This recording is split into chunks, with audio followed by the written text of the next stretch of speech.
Good afternoon, everyone. I'm Edward Nguyen, your host for Collectibles and Coffee.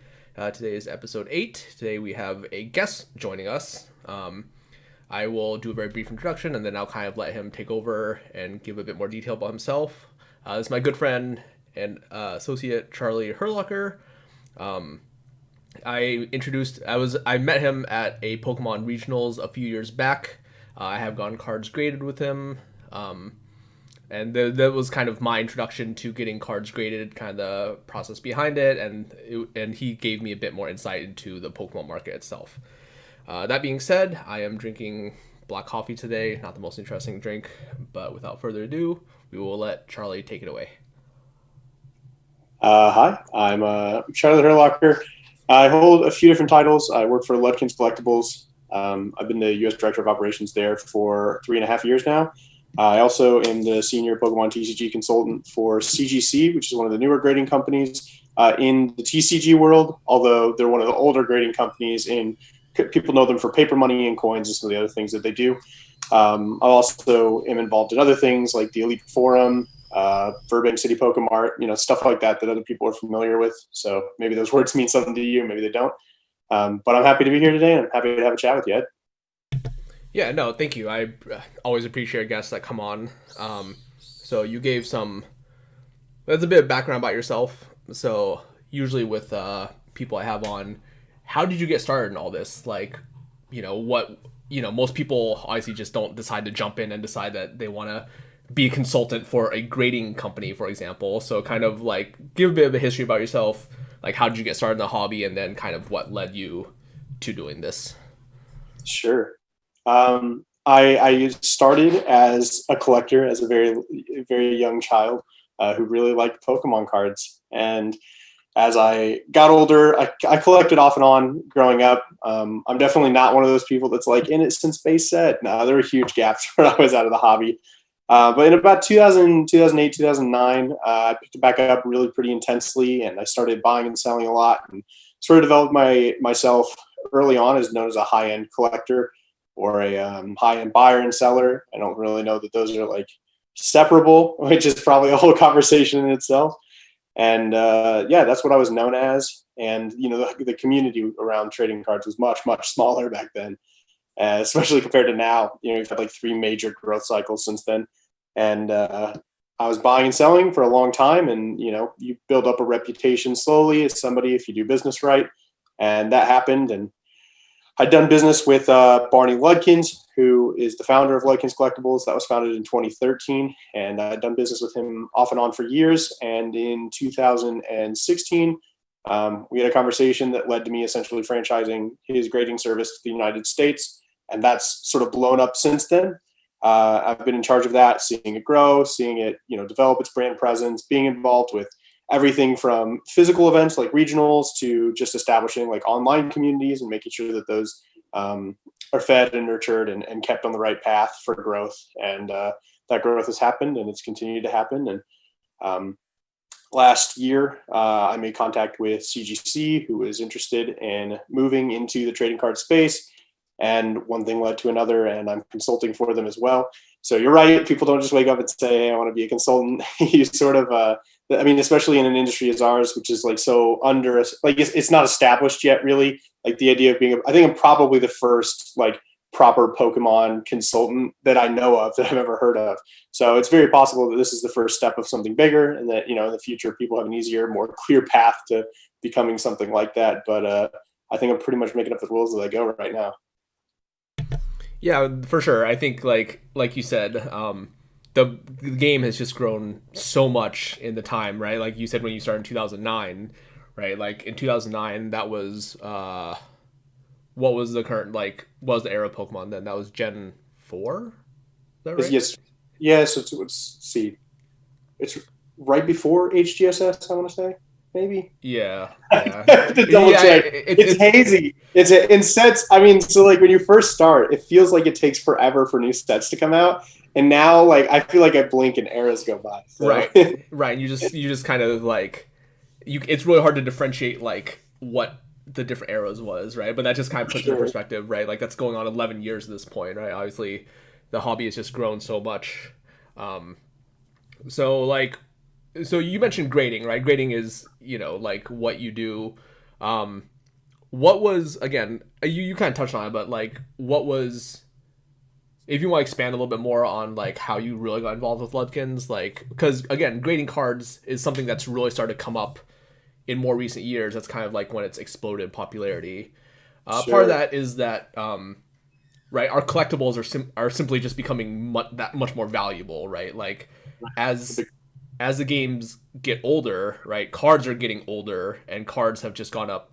Like even this year, we've seen things just go up like exponentially in value. So just kind of give a brief introduction to grading cards and how that works sure. for you. Yeah, I mean, my personal involvement with grading is that, the first time I'd ever heard of grading, it was on um, forums online, and people were talking about how professional sports authenticators, PSA, had started to accept Pokemon cards.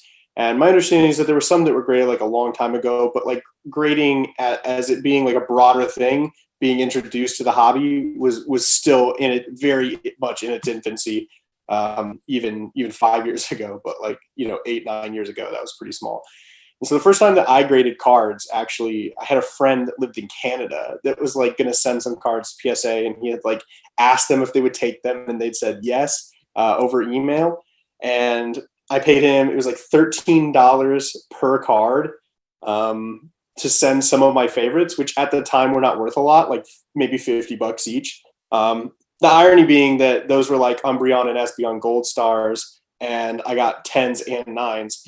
So it's like pretty crazy looking back now. We like laugh about how like I was like, is this worth $13 to grade? And now you're talking about cards worth thousands of dollars. So yeah, I mean, it was a really tough process. It took forever. Like the way that I had to like pull it off was pretty bootleg, like getting a friend who has an account and combining like 8 people. So in a way, my first experiences were with infantile grading services, essentially. Um, but I had experienced firsthand that accessibility is a huge issue when it comes to grading. A lot of people struggle to understand what grading is, and then if they learn like what grading is, or even if they just like the appeal of like the cases that the cards are in, they don't totally understand the merits of it. And then if they even understand the merits and they want to obtain services, the process for getting cards graded is pretty confusing.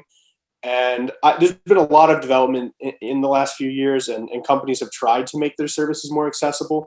But just the nature of it can be difficult. It's much easier for me to walk into Walmart and obtain the cards and buy a blister pack than it is for me to get these cards graded. Like you're talking like huge difference in knowledge and cost and all of these things that are associated with it.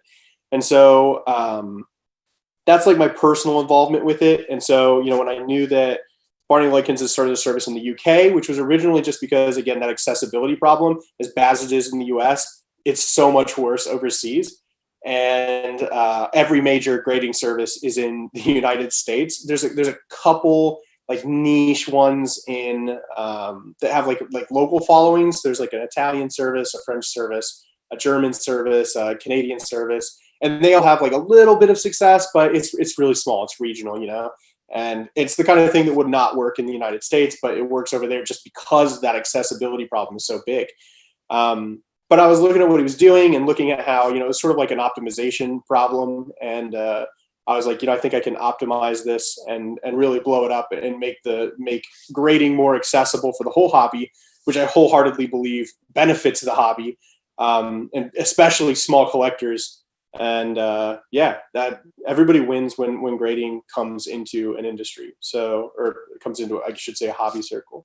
So I feel really strongly about grading, and that's how that's what I saw in the service, how I came to know the service, my own experience with grading, and I've never stopped grading ever since I started. And I would say that it's definitely the core of the way that I collect now. Yeah, for sure. Yeah, I think like you said, like making it accessible to people is really how you get more people introduced to this. You like I think you had mentioned, for a lot of people it is an accessibility problem. It's very daunting, right? I think you're, like you had mentioned, you're one of the administrators on Verbank, the Pokemon group. That's usually how people deal with Pokemon cards. It's just kind of the social way to do it.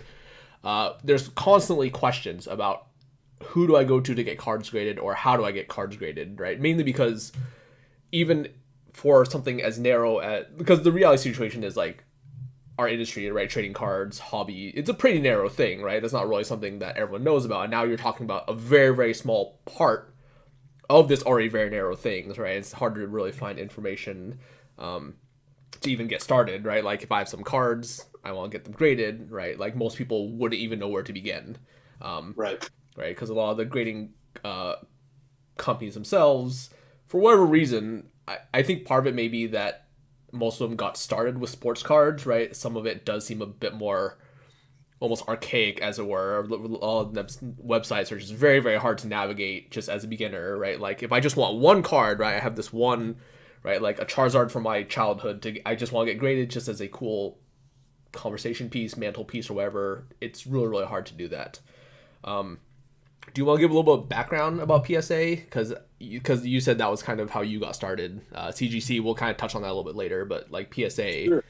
just to give an introduction again, because we're going off the assumption that some people here literally know nothing about grading. So Sure. Yeah. So I mean, so here's an example. Like I've got a graded card here, and so this is like a PSA case, and I'll try to make sure the glare is like not too bad.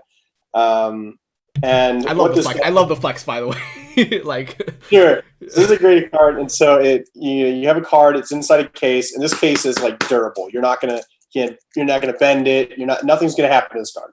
This card is sonic sealed inside of two slabs. It brings it together. It has a label, so the card is identified. And on the back, it's got, well, front and back on the PSA ones, it has a barcode which identifies exactly this specific card within the database of the grading company. It has some security features in the label to make sure that nobody's replicating the cases. And and you can look up this specific card if you want to on PSA and verify that it's legitimate. And so PSA started with sports cards. I think most of what TCGs inherit in terms of the collecting world comes from sports cards. So sports cards are the first ones to do varieties, parallels. In the booster pack concept starts with sports cards before it starts in TCGs. premium cards, hollows, right? All Hollows. Really, we owe a lot to sports cards in terms of how we collect today and what we think collecting is. And that includes the services that are provided and the products that are created to service people collecting trading cards. It comes from sports cards. And so PSA is professional sports authenticators. But more broadly, they do memorabilia, they do signatures, they do card grading, really just about everything.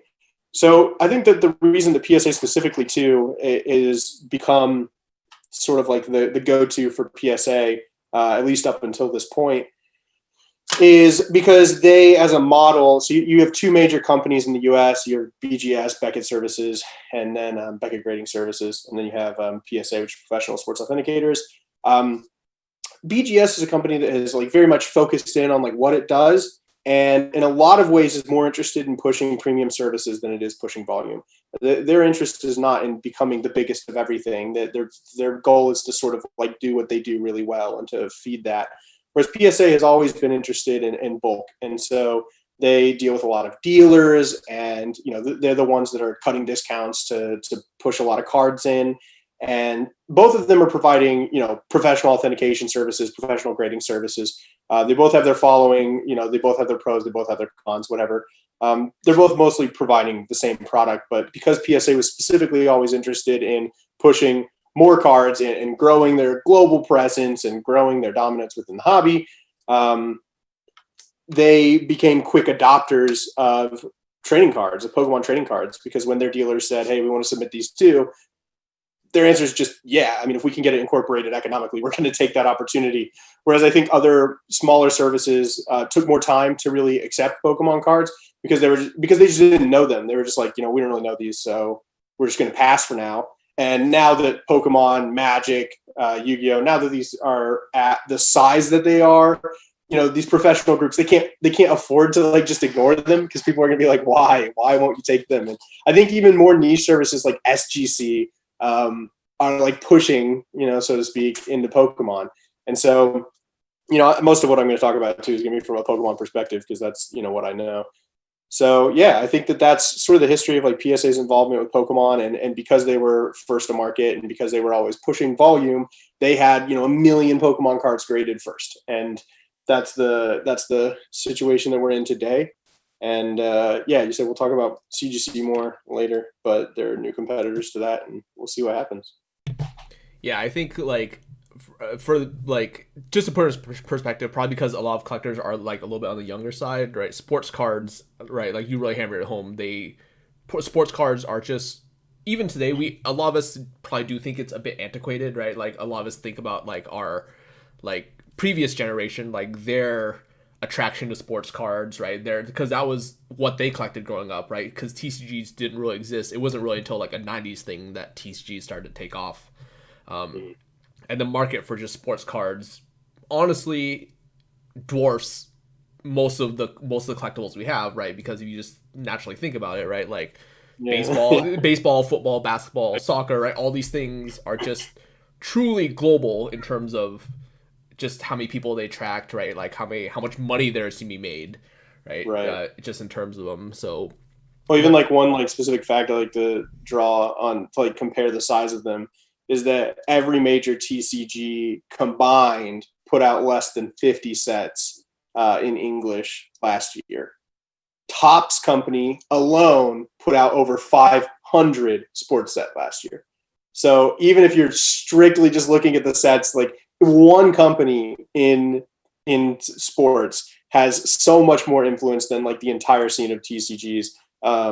And obviously that's going to affect even the naming of the services that are available and the interest and level in those, and but also sort of gives us an idea of like what TCGs could be. So. and Topps is also a company just in terms of age. They've been around making sports cards.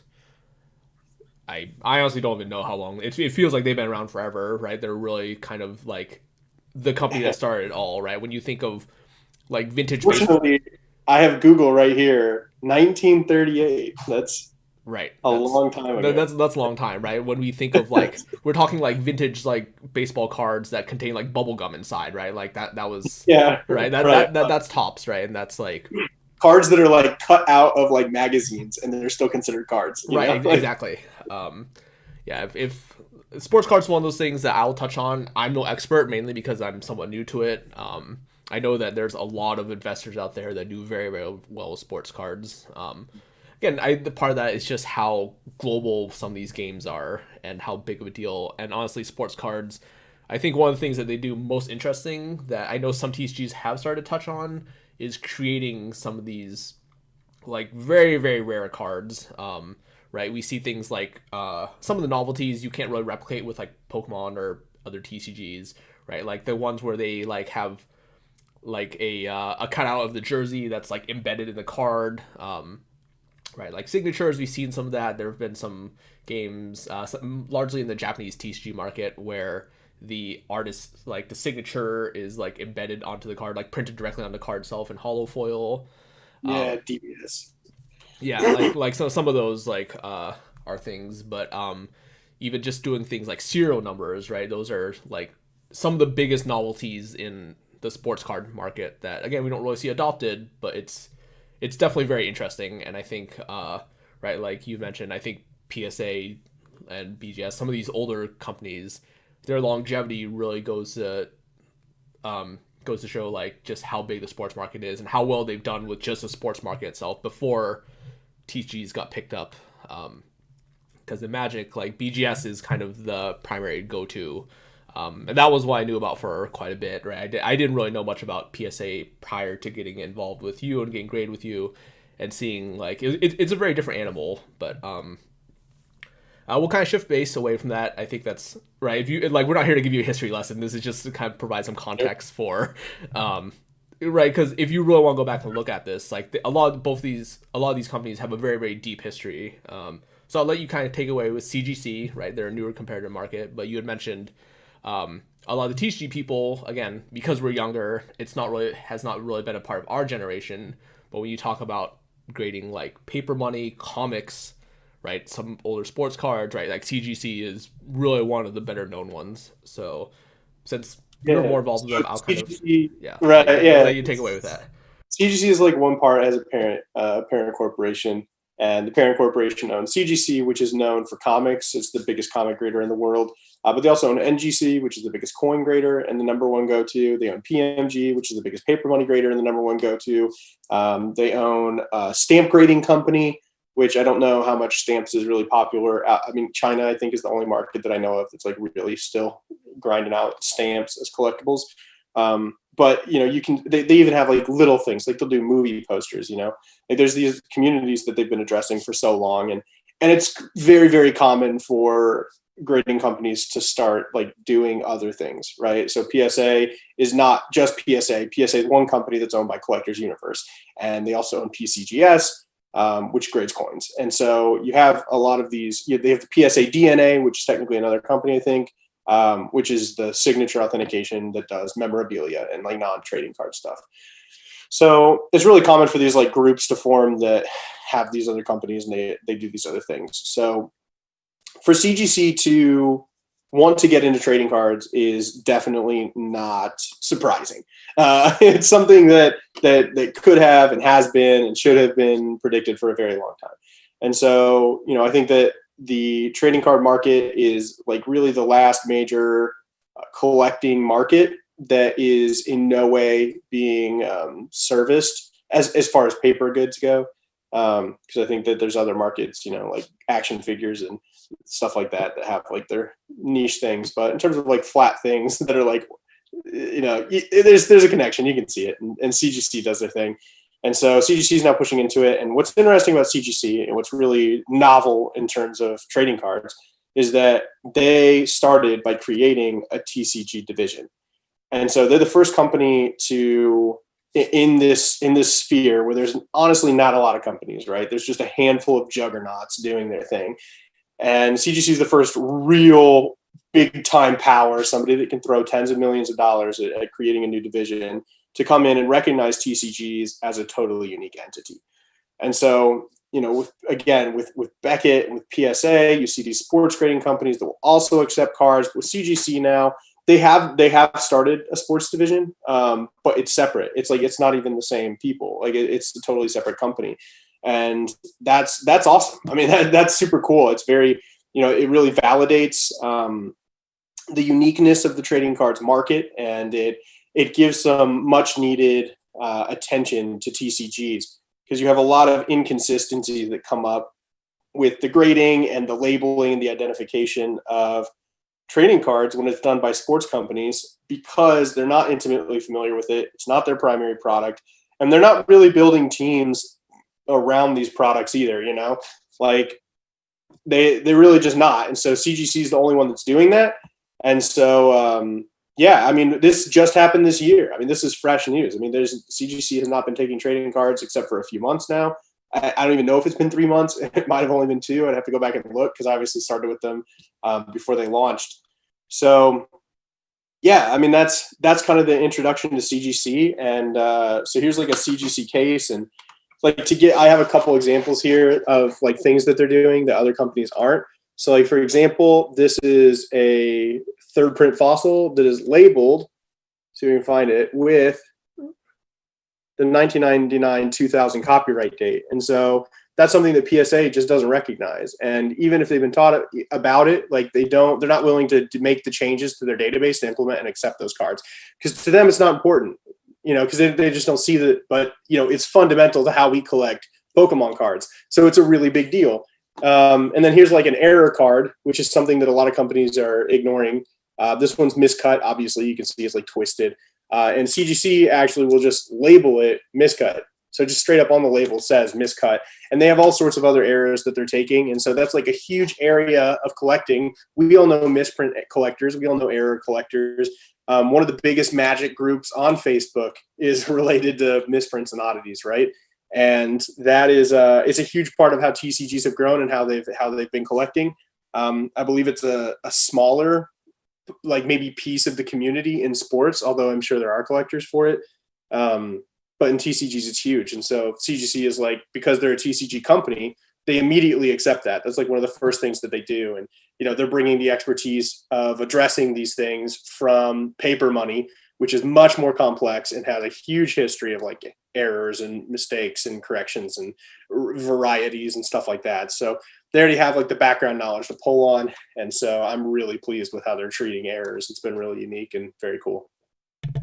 Yeah, it's like I'm glad you brought up errors because it's really one of those like more esoteric parts of the hobby, right? That some people really enjoy, right? Again, like you mentioned, right? There's an entire Facebook group for Magic that's dedicated to just oddities in terms of just anything you can think of, right? Like miscuts, right? The one example you showed up was kind of a rotation on the card, right? Like square corners, ink blotches, right? These are all things that very, very esoteric, right? Like very odd, but the people that like them really like them, Right. right? And then when you put that in the context of a company that doesn't deal with TCGs, that they have to go back and look at, right? For Pokemon, we're talking like a 24-year history at this point, right? Going back, trying to, right, catalog something. Like I'd even know, like when you brought up the Fossil Magneton example, right? I knew there were multiple printings, but I didn't know that that was a level of detail that they would incorporate into their slabs.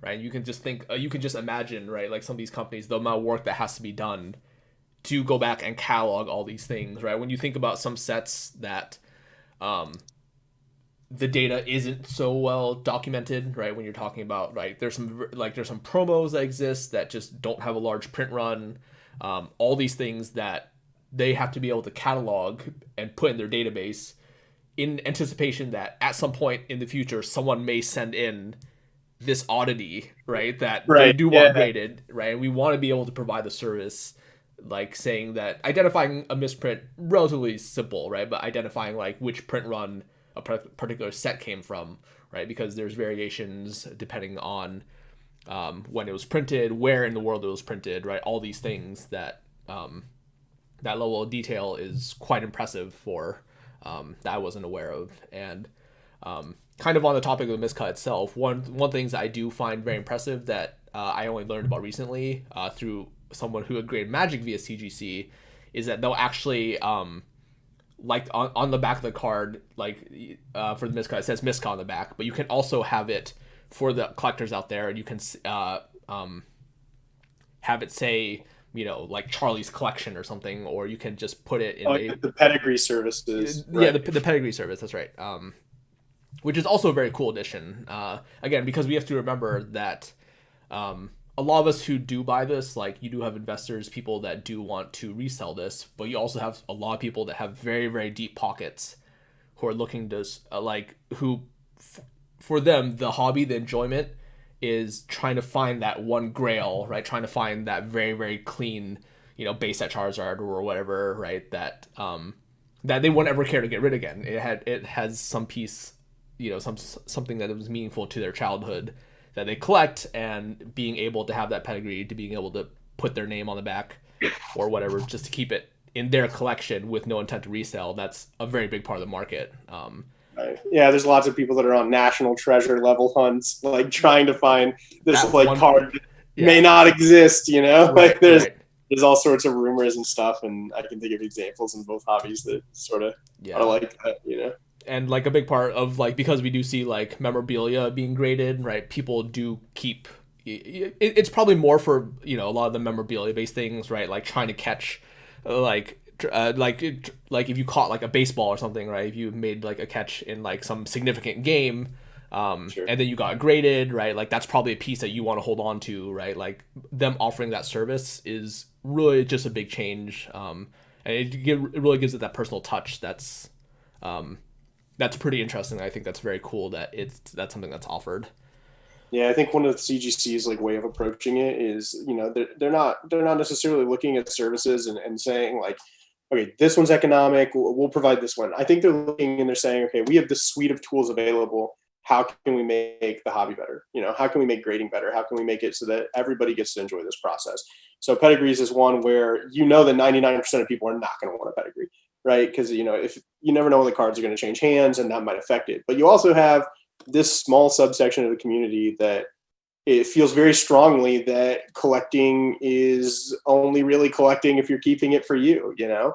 And that's always like, what is a collector? You know, where's the line between a collector and a flipper? You know, like those are terms that get thrown around a lot. And I think that in a way, this kind of services both extremes of that, because on the one hand, you have people are able to show their dedication to their own collection by putting their name on the card, but you also have the opportunity now to add a layer of history to the cards, because if it's not just a base set Charizard, if it's Bill Gates base set Charizard, that's going to be incredibly interesting. That's going to demand a premium. That's going to be something that people want to know about their card.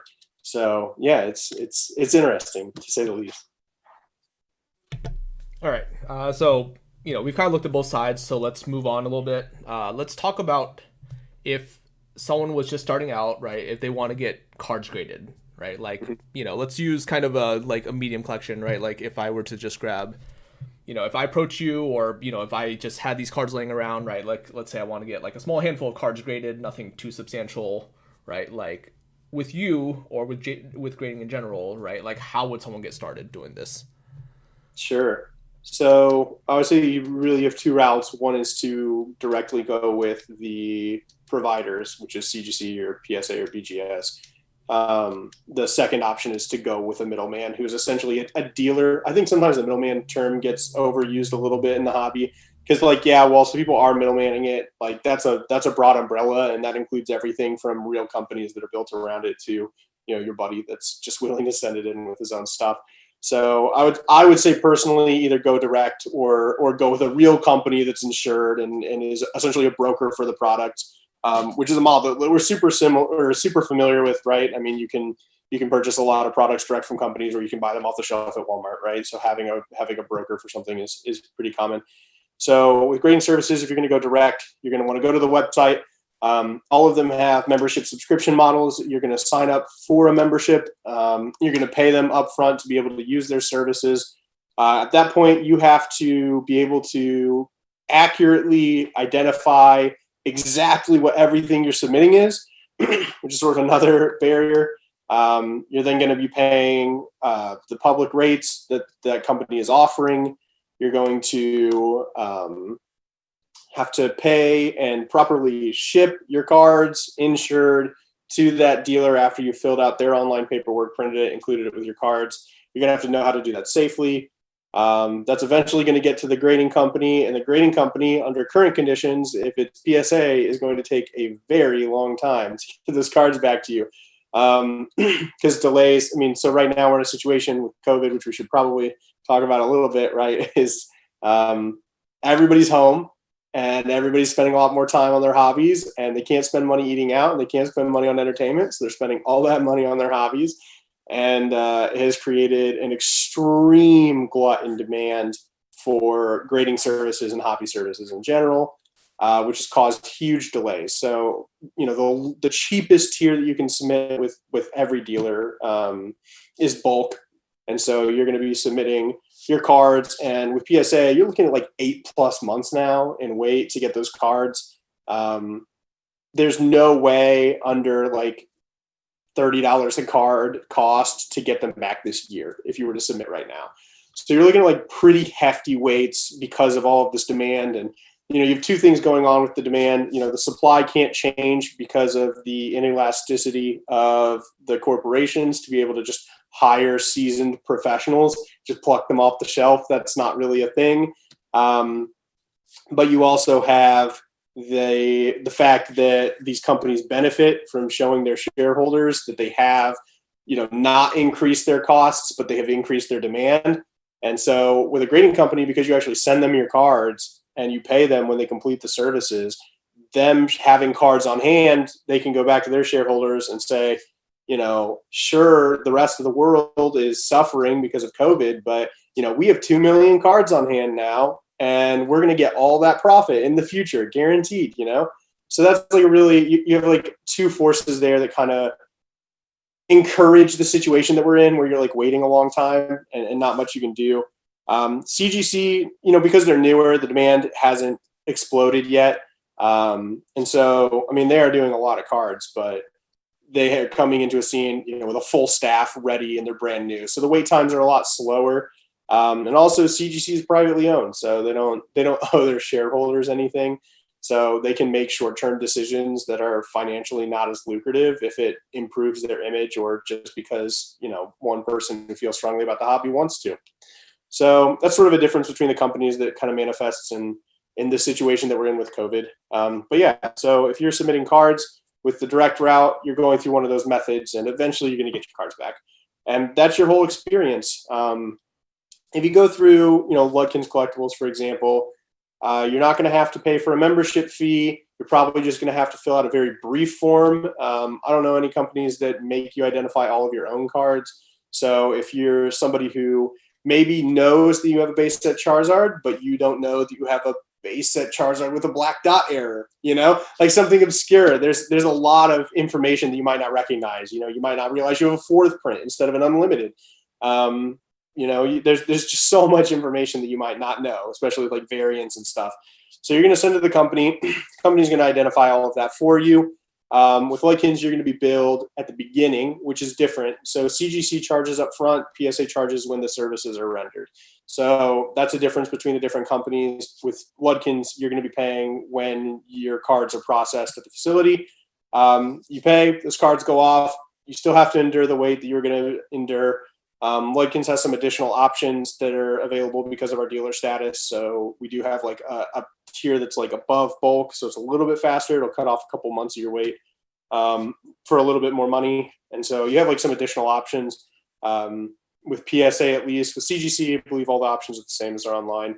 And you pay, and eventually you're going to get your cards back. So the barriers to entry, you can see like with everything that I described, like you're going to have financial barriers to entry doing it yourself. You're going to have knowledge barriers to entry doing it yourself. You're going to have, even the biggest businesses tend to use services just because it allows you to scale indefinitely. So if you're in a situation where you're grading hundreds of cards a month, there's a very real time burden involved with obtaining the proper supplies, which we have global shortages of right now, getting those all logged yourself, shipping them off or whatever. And if you're going through a broker, you're not going to have the same issues. But a lot of times brokers are more expensive. So with CGC, you're paying a slight premium on Ludkins to have to do it yourself.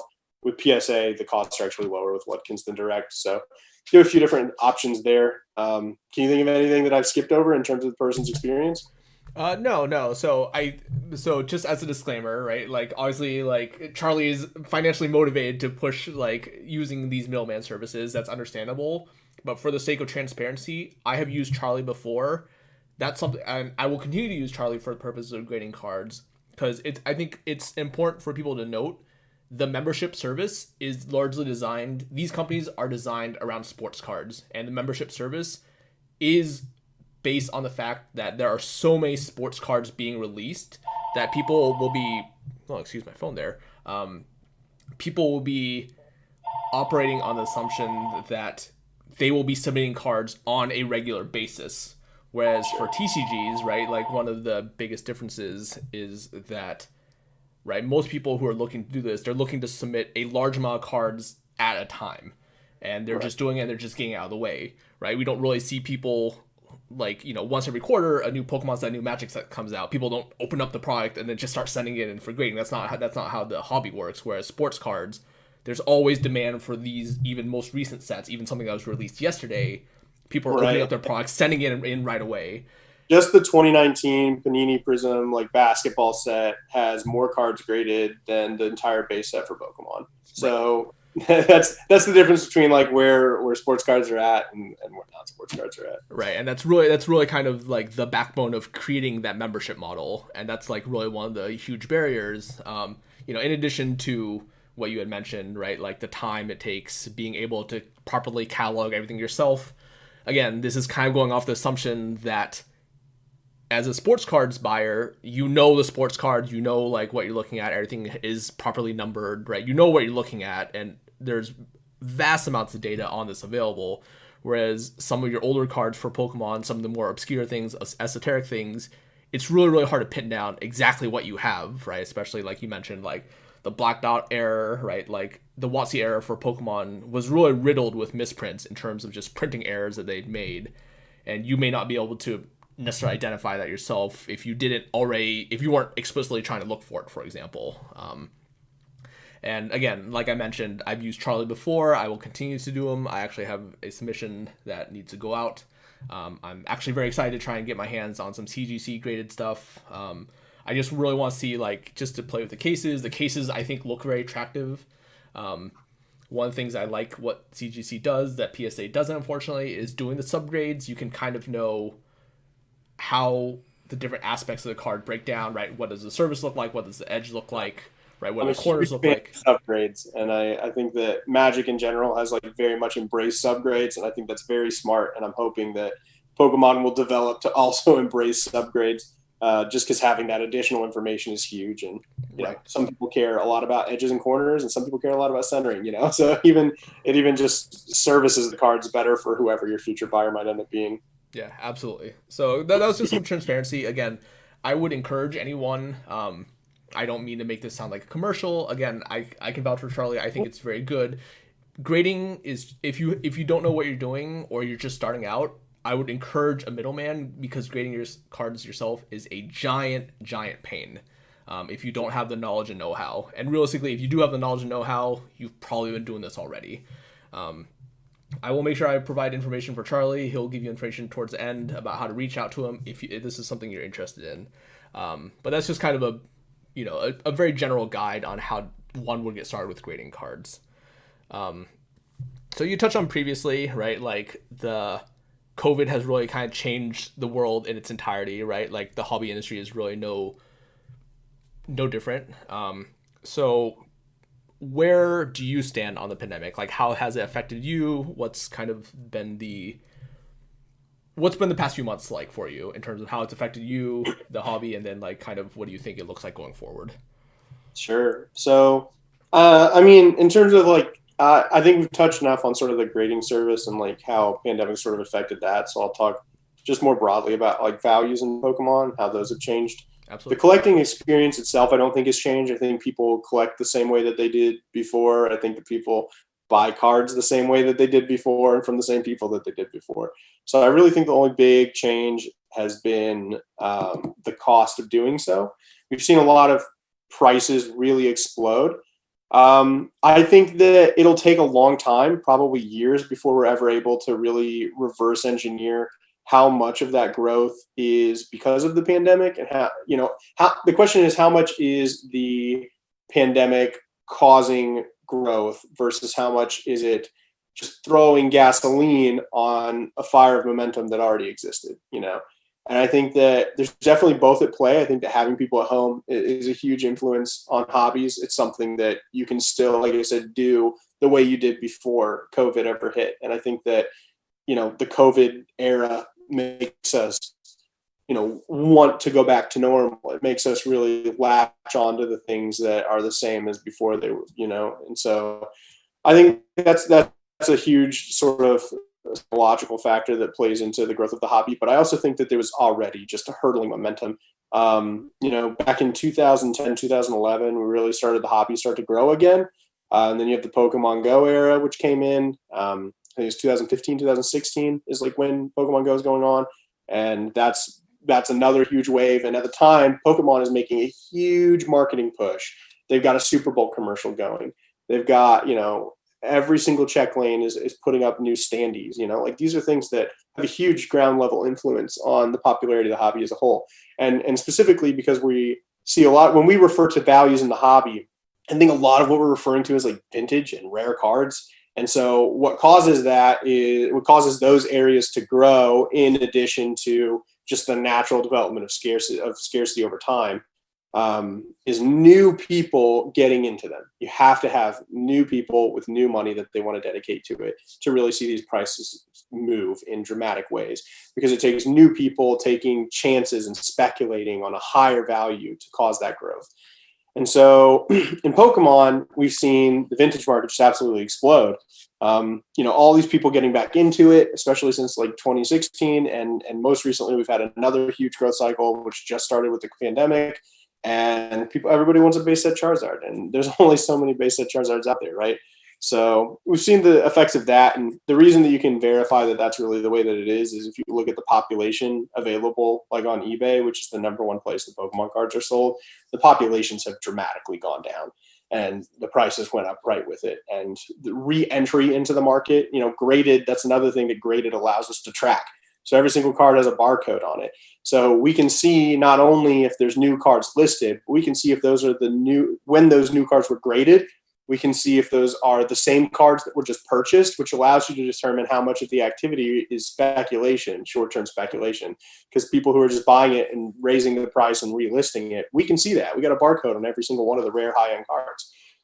So, and also the population on PSA. So PSA maintains a population report that allows us to see, about how many new cards are being graded, and new cards are not really being graded. So yeah, all this growth that's happening as these people get back into it has just caused phenomenal price increases. And I mean, just some really crazy stuff. So like, here's one of the cards that I had sitting around because I was like looking at prices on it. So this is like the Mew Victory Orb, right? And so this has 150 plus copies roughly. So it's like a really rare card, low hundreds in terms of how many are out there. And it was a card that in 2016, when you had the first price bubble, was $6,000. And you had none for sale for a really long time. New interest is generated. A couple new sales become available. First one goes for $14,000. That's already a huge price increase. Next one goes for $15,000, which is one I bought because it had the original stand with it, and I thought it was cool, and I wanted it for my collection. Then we had the third one, and this is the last of the three to sell recently. And this is 2 weeks after two public sales at $14,000 and $15,000 at auctions for over 22 grand. So this growth, 2 weeks, 50% on a high-end rare card, that's not common. That's really rare. And a lot of times with these cards that, you have a small population of people really looking for them. A lot of people aren't going to know what that card is. To get growth like that, it usually takes a long time because their comfort level is, people are willing to take one step past that last incremental growth stage, and maybe that's the person that gets the card. But it's very rare that people are willing to like look at recent sales and say, forget them, I'm going to pay whatever it takes. But that's the demand appetite that we're dealing with in the high end and the rare scene. So that's all COVID, that's all pandemic. That's all people getting into it. And I think also because of the groundswell of demand and people watching these mid-tier cards just disappear left and right, I think a lot of people are afraid. I think there's a huge fear of missing out right now with higher-end cards. And when they're popping up, people are saying, I don't want to be on the wrong side of another growth cycle. Like people that just got in 2016, right as the Pokemon Go prices were exploding, they're already familiar. They have a recent memory, only a few years ago, of these prices just really going crazy. And when they see that happening again, I think they get scared and they start reallocating their finances to really focus on collectibles and to purchase the things that they want, and maybe taking some risks that they weren't taking when the market was relatively stable between 2017 and 2019. So real quick, I just want to backtrack, touch on one thing that we didn't mention that you did mention there. Population reports are really one of the cornerstones to grading, and I think that again is another very important metric on like how these companies have gotten so big. And to put in short, all these major grading companies, they do publish something called a population report, and what that means is because everything has a serial number, is tracked inside their database, you can go back and look and see exactly how many of these cards are graded and how many are there are in a condition similar to yours. If yours comes back as like a 9.5, a 9, a 10, or wherever, you can see how common this is out there.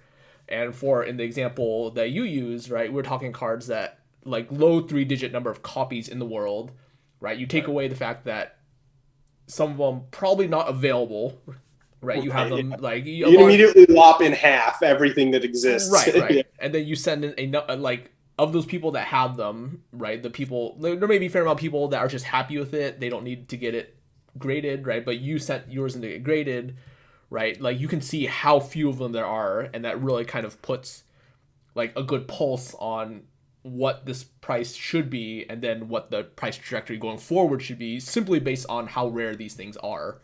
Right. And the population report, again, like a really big cornerstone in that. Some of them really interesting to look at when you look at vintage cards.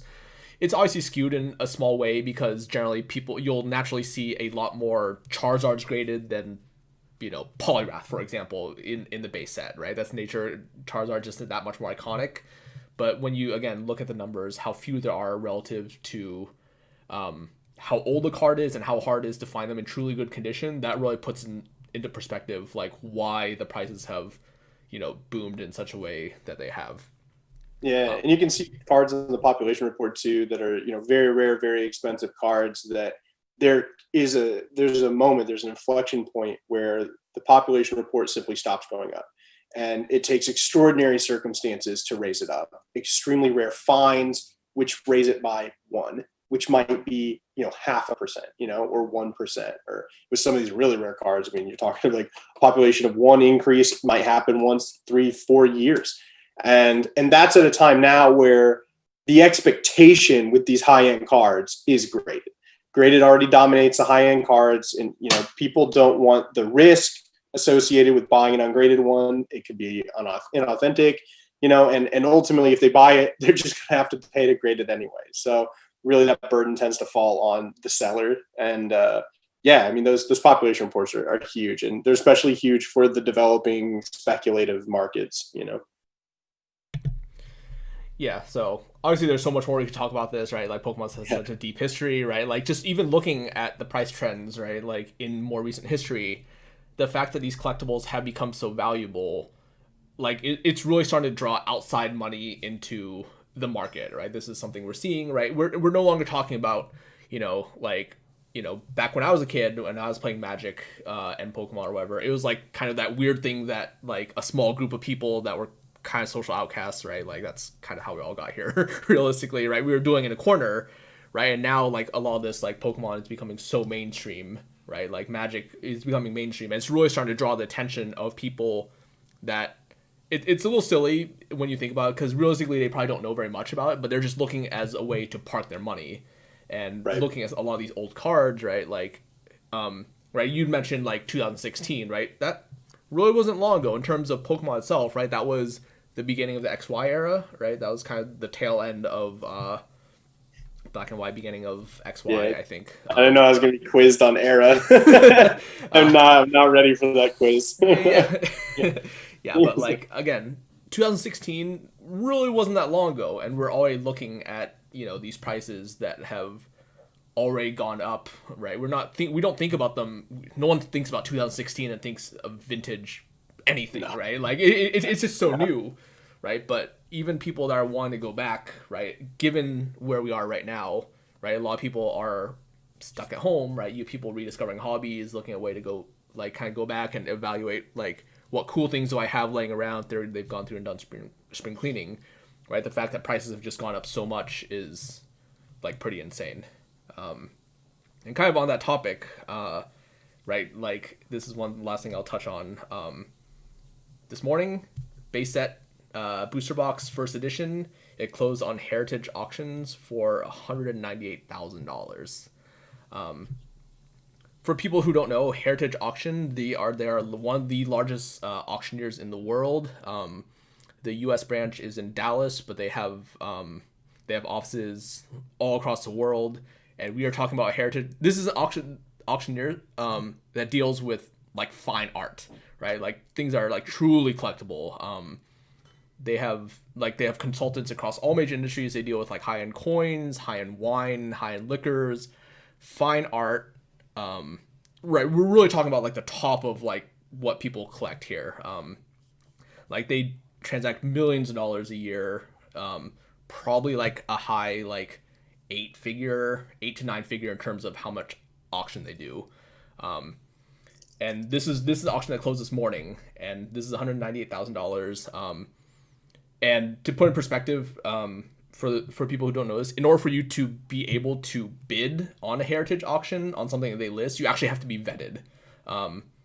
You can't just go out there and like the most common argument against a lot of eBay auctions, we see a lot of like shill bidding, a lot of people that are trying to like artificially push up numbers to kind of increase the value of their own cards or just simply sell their card for more. This doesn't happen on Heritage. we don't know for sure if this has been paid yet, but for the most part, again, people that do bid on these higher end items, you have to be vetted in. You have to be able to show your net worth You, in you some have a capacity. bidding limit, and you have to be able to prove you have liquid assets and or credit equal to that limit in order for them to give it to you. Right. So non-paying it's rare. You, It's very rare. you really don't see it. So what are your thoughts on this? Right, like we've seen like first edition boxes. Right, obviously this is kind of the pinnacle of Pokemon collecting. This is something that everyone is intimately familiar with. It's really the Michael Jordan rookie of Pokemon collecting. Like, what are your thoughts on this, and what do you think it means for the market going forward? Sure. I mean, in a way, it is a little bit surprising, just because base set boxes are so hard to authenticate. The absolute best in the hobby have been fooled before, and we saw that. I think it was a year ago tops that Rusty Oakley, the Charizard Authority is like his business name. Very well known, absolute industry titan, and one of the oldest knowledgeable people in terms of like involvement with the hobby. Basically found out that his collection box was resealed, and not only that it was resealed, but it was resealed and sold to him prior to all of the market growth that we're familiar with today. And so you got to think today the incentives to reseal these boxes are just through the roof. I mean, $200,000, like that's a lot of that's life-changing money for a lot of people. And so yeah, that's huge. And so I am in a way a little bit surprised to see sort of the cavalier bidding, but I don't think that it falls outside of the trends that we're seeing at all. I think that it's maybe even a predictable outcome. This is one of the earliest boxes that's available. The offers now, like the public offers that you see for PSA 10 first edition base set Charizards, like good quality ones, because there's also like some really bad ones out there. $100,000 is like an entry level offer. You're probably not going to get interest by only offering $100,000, and that's the marquee card that's going to come out of this. So yeah, I mean, it's in a way it's not surprising, in a way it is. But I also think that when you're talking about like these few items at the very top, it really is indicative of a separate budding market, which is for high end Pokemon. You're talking these trophy cards that are now selling consistently $50,000-$100,000. And we have the data to back it up. I mean, you've seen raw copies have been listed out of Yahoo Japan over and over and over again, and they're always selling very quickly for those prices. So with so many cards hitting that, I don't think that it's crazy, not in the slightest. And it's also not the highest sale that we've had, because we've had Pikachu illustrators that have sold for more.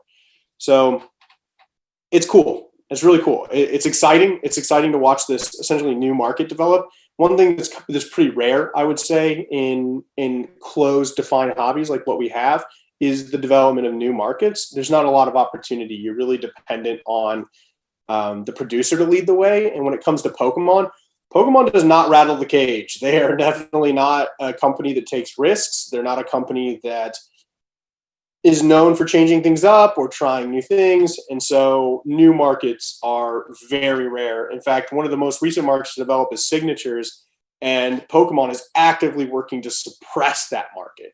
So it's like when you have these different factors involved, like it's rare for a new market to ever come up. And so to watch this high-end market develop, and to get people who are new and have millions of dollars in disposable cash to enter the market, and seeing what they go for and how they go for it, has been fascinating. And it's definitely been some of the most fun I've had watching in a long time. Like, even as somebody who, I do not have $200,000 in disposable cash right now. I'm not buying that first base box.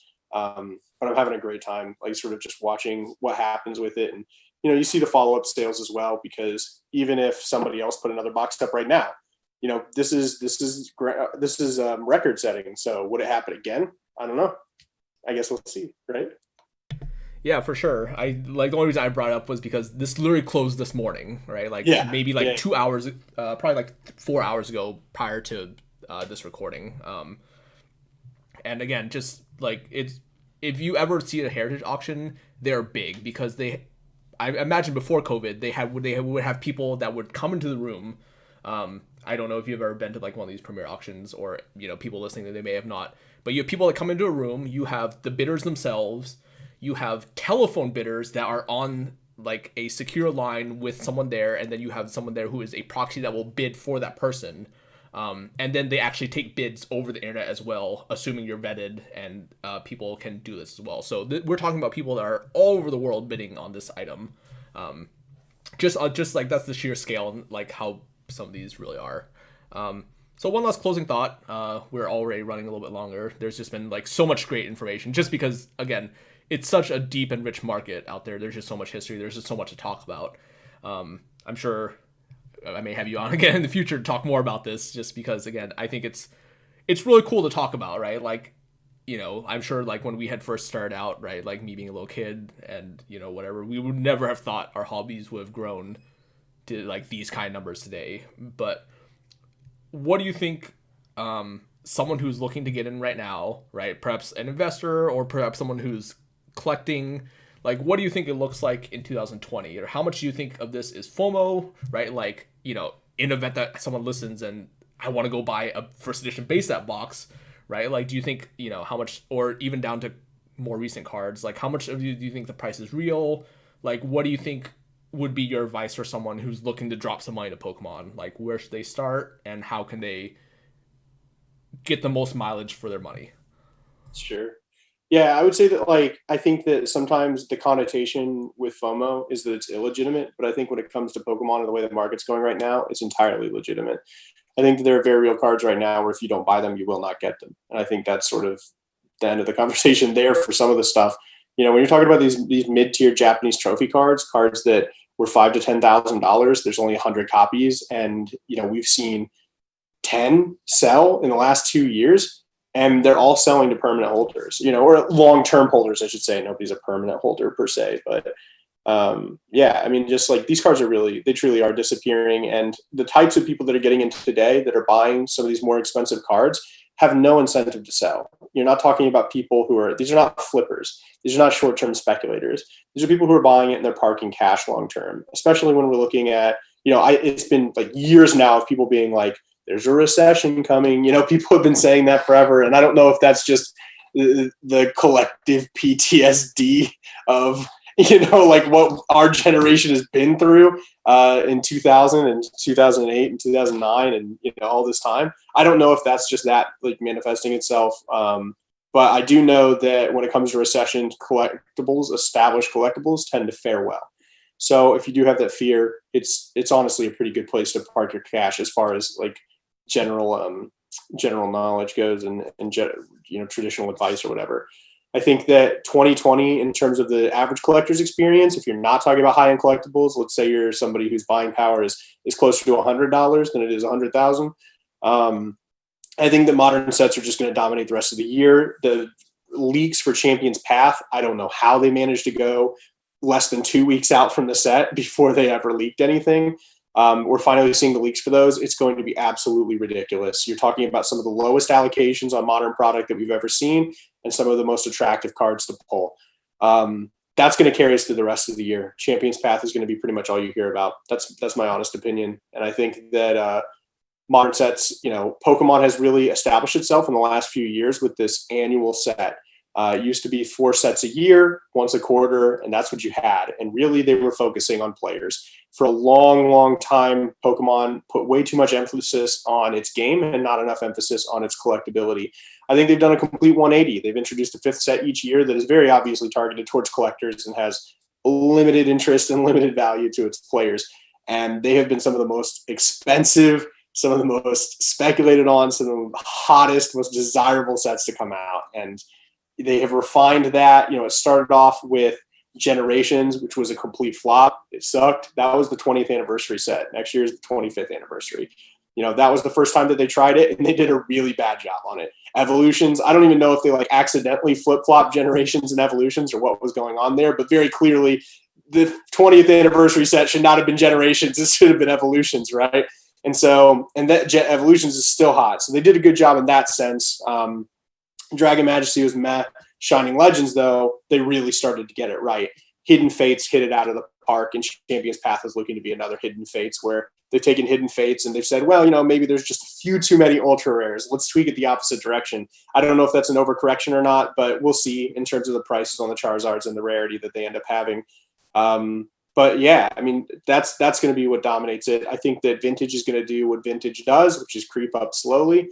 I don't think we're going to keep seeing like massive jumps in Vintage. I think, frankly, there's not enough supply to see some of the bigger jumps. Because one of the things that you really need, again, I was talking earlier about those incremental sales and like people's comfort level. I think that because we've already established like way, way, way high prices for some of these cards, some of the higher end gold stars, shinings, crystals, first base hollows, now that we're seeing these prices like really break $5,000-$10,000 on some of these cards, I think people are waiting to see, does it hold? Does it dip?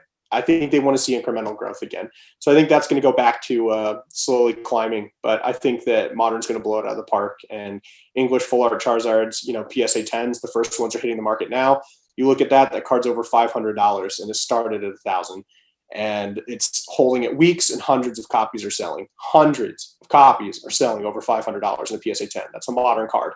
You cannot compare that to Vintage where there aren't hundreds of sales, period. Because the cards just aren't there. So yeah, there's a new market developing around Modern, and I don't know if that's because Gary Fee is pumping it, and it's sports collectors who focus on Modern getting into Pokemon. I don't think anybody except maybe God can tell you exactly what's going on with the Pokemon market, but I think that's my characterization of 2020. So I'm sticking with it, and that's how I'm going to place my bets. Yeah, for sure. I think there's a lot of valid points there. I think the real takeaway, right, is that there's really something for everyone. I think that's part of the beauty of Pokemon. I think that's why Pokemon has done well for as long as it has, right? Because, right, if you compare, right, Pokemon is probably much closer to the sports market, which I really like, versus like traditional TCGs like Yu-Gi-Oh or like Magic, right? Pokemon cards, a lot of these vintage cards, there's zero utility to them, right? Whereas Magic, right, your most expensive cards, Power 9, right? These cards, the price in part is obviously due to their scarcity, but a lot of it is due to their power level, right? They have utility. They're meant to be game pieces, right? Whereas you look at base set Charizard, right? Like it's entirely in the art itself, the nostalgia of the card, right? And that's really what's like driving this up, right? Because in terms of power level, right, card's unplayable, right, in all sense of the word. And I think the fact that Pokemon's done so well to make cards look visually attractive, right? They know that there is a collector market for this. They know that there's a high-end market for this. Really speaks volume to how well and how successful their company is going forward. So with that, we'll wrap this up. This has been a little bit longer than usual. I do thank you for your time, as always. Always fun to have guests on. As always, I'm Edwin. You can find me on Twitter at Edwin13. The social media channels for Vermilion are on the right. Charlie, where can people find you if they want to get in touch with you, perhaps inquire a little bit more about grading? Sure. You can find information about CGC services at cgctradingcards.com. You can find information about Ludkins Collectibles services at ludkinscollectibles.com. And if you want to find me personally, Instagram at Charlie Collects is the best place to try and get in touch. And definitely the best place to sort of see the kinds of things that I'm buying and what I'm interested in. Yeah, thanks again for your time. I'll make sure that information gets posted on social media so people can follow up with him in the event that they have questions or are looking to get a bit more information about this. So thanks again, Charlie. I do appreciate having you on, providing your expertise. Perhaps, again, we'll see you again in the future once some Pokemon kind of plays out, and we'll reevaluate and see what history has changed, as it were. With that, yeah, thanks again. With that said, I'm Edwin. We will see you all on Monday. Be safe out there, wherever you are in the world.